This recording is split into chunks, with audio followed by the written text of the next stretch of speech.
ñëw donc agsi na Pape Djibril Fall.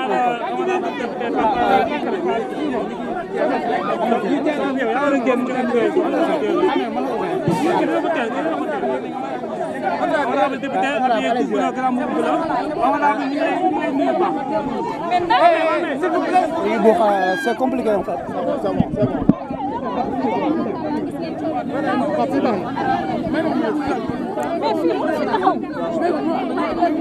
mais taxawal. foog ñu def ndànk.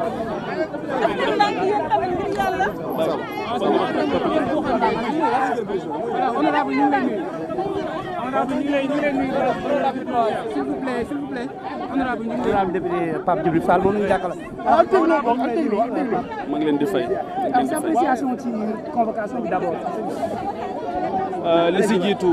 micro yi ñoo war a wàcc. mais wàcce leen micro yi wàcce leen micro yi. ñu def ndànk rek. on a vu sa post Facebook nga wane sa indignation ci li nga xam ne moom mooy tey li ñu convoqué ba nga gagné d'abord sa réaction. waaw damay fàttali rek ne bi nguur gi ñëwee ba tey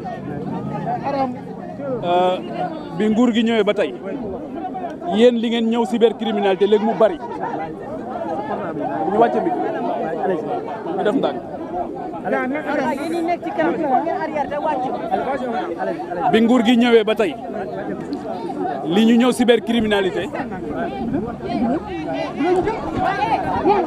s'il vous plaît attends voilà. ñu xaar un peu. waaw bon waay loxoy dugg. nekkul nii ñu seen cameraman. mais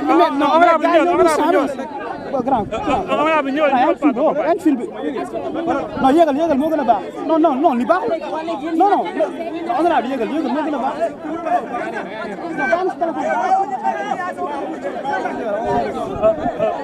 honorable démb gi leen sa post Facebook. non foog mu yéeg honorable yéegal baax honorable yéegal. yéegal non foog mu yéeg non si ginnaaw moo tax foog mu yéeg. non foog mu yéeg ci kaw. ñu ñëw na arrière.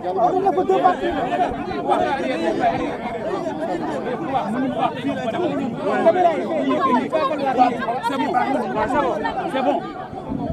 Alors, voilà, honorable. Ouais, c'est bon.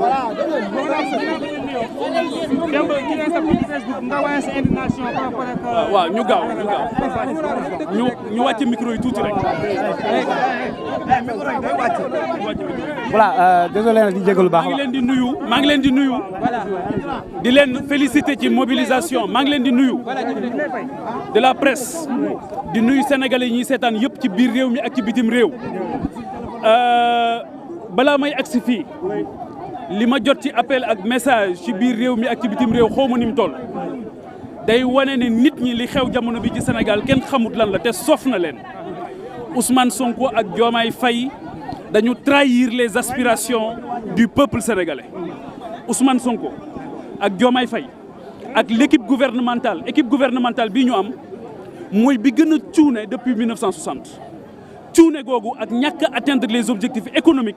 moo tax ñu daw di créer ay problèmes politiques loo xamante ni foo xamante ni nekku fa tey gis ngeen li gën a doy waar mooy le premier ministre du Sénégal est tristement le VRP des entreprises chinoises et allemandes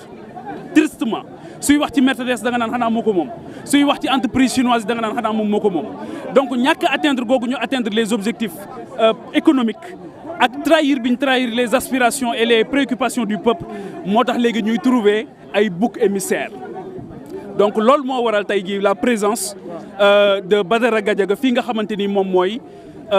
cybersécurité wala cybercriminalité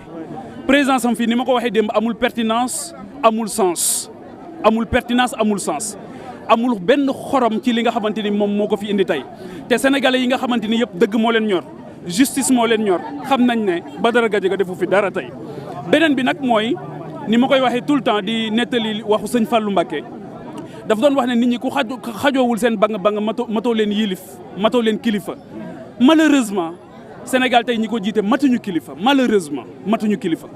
matuñu ko ci benn côté buñ ko matoon ci benn côté heure bi du ngeen nekk fii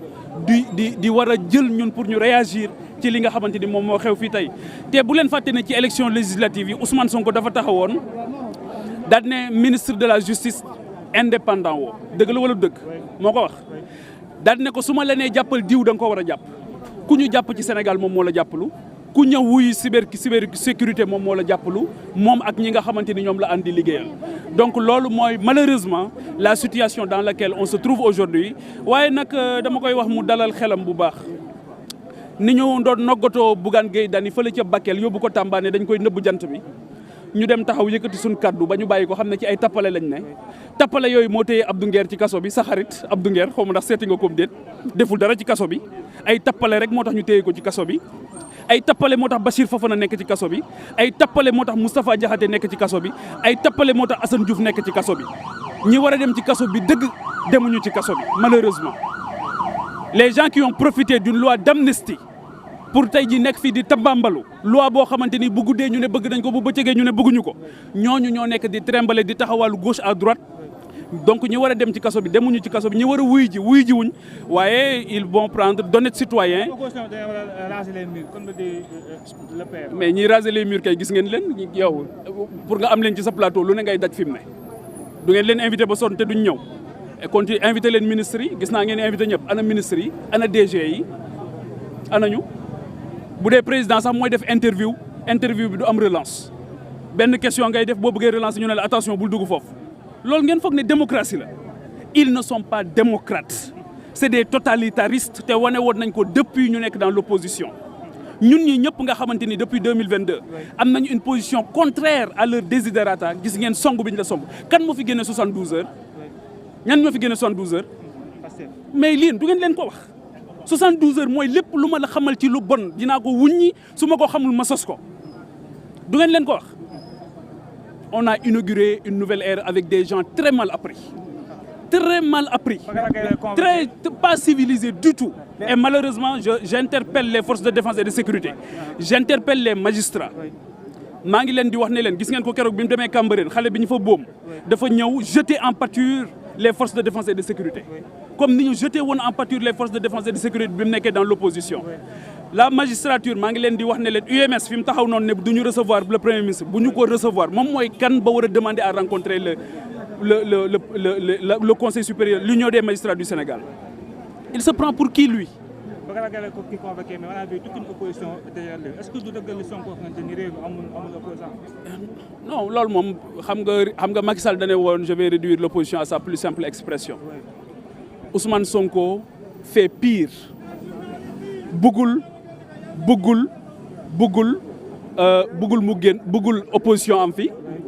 bëggul kenn wax xalaat bu wuuteeg moom waaye il se trompe wax naa ko keroog gor yi taxawoon ne ko daal di ne lépp lu ñuy def ci injustice bu bëggee dal ci sa kaw sax dinañ taxaw ne du ko dal mais gor yooyu ñoo fi nekk ba tey il se trompe de pays il se trompe d'époque waaw xam naa ne bi mu jógee Chine nee na way nan lay def ba am un régime totalitariste affaire yu mel noonu mais il se trompe lourdement. mais honorable bu ñu waxee ne Amadou Ba convoqué nañ ko aussi est-ce que duñu njort ni équilibre am na en quelque sorte. équilibre amul dañuy naxaate loolu yow xam nga ne équilibre amul ana Amadou Ba nga ko gis nga ko. non dama ne gis nga ko. gis nga convocation wax na leen ne convoqué nañ ko. ah mais peut-être qu'on lui a déroulé le tapis rouge. c'est une justice à deux vitesses. loolu moo tax bi ñu tëjee gone mi ci kaso bi dafa déplacé wu ñëw jour ouvrable le premier ministre les fonctionnaires les hommes d'affaires aujourd'hui font le pied de grue devant dans la primature mënuñu koo gis waaye moom bi ñu tëjee ñaar ñuy tooñkat yu nekk ci moom dafa dem seeti leen bëccëg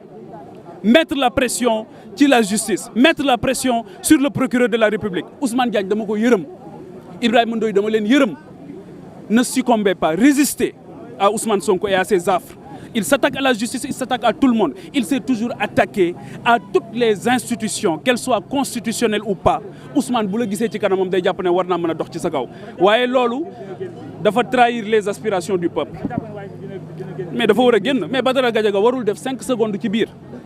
comme ni ñoom Bachir Fofana war a génne. maa ngi wax sénégalais yëpp et je suis content de voir la société civile ici. J'interpelle les familles religieuses, j'interpelle les chefs religieux, j'interpelle la communauté internationale sur la forfaiture qui est en train de se passer au Sénégal. Ousmane Sonko est en train de trahir les aspirations du peuple. Aujourd'hui, les agriculteurs les cultivateurs les éleveurs les jeunes tout le monde trinque ñoom rek ñooy dund ñoom rek ñooy dund ñoom rek ñoo jël réew mi séddoo ko ci seen biir amul justice amul dara gis ñaata dossier ngeen fi gis ñu nekk ay dossiers scandale pour la première fois dans l'histoire du Sénégal ñu gis benn nit boo xamante ni benn DG boo xam dañ ne dafa impliqué wu dans un dossier judiciaire premier ministre ñëw yëkkati ko taxawal ko ne ko defoo dara moom mooy kan ba wax ku def ku deful il se prend pour qui ils se prennent pour qui parce que Sonko mooy Diomaye bu ñu kenn nax qui se ressemble sa sam bonnet blanc bonnet. merci beaucoup honorable voilà honorable man de lu ma ci métti mooy. waaw. lu mu dégg nañu honorable député Papa Djibril Fall.